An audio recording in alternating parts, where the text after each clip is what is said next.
చూడండి, మీ ముందు ఒక విచిత్రమైనటువంటి సంఘటన ఉంచాలని నేను ఆశపడుతూ ఉన్నాను.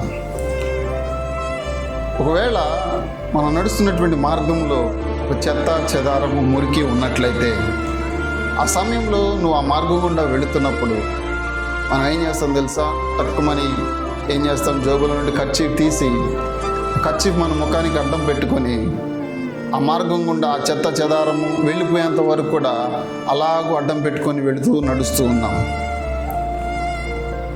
దీన్ని మనం జాగ్రత్తగా గమనించినట్లయితే చూడండి, ఏ రోజైనా పాపం చూసి అలాగూ చేదరించుకున్నావా? వ్యసనపు అలవాట్ల నుండి చేదరించుకున్నావా? వ్యర్థమైనటువంటి చూపుల నుండి నువ్వు అలాగూ కళ్ళు మూసుకొని నడుచుకోగలిగావా? ఆ పాపము నుండి దూరంగా ఉండగలిగావా? నిజమే, అలాంటి ఆలోచనలు మనం వచ్చినప్పుడు మనం ఏం చేయాలంటే ఆశా నిగ్రహం కలిగి జీవించాలి. వాటి నుండి దూరంగా ఉండడానికి ప్రయత్నం చేయాలి.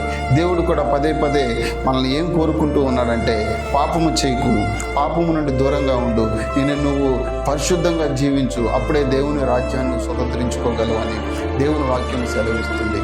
అలాంటి జీవితం మనం జీవించాలని నేను కోరుకుంటూ ఉన్నాను.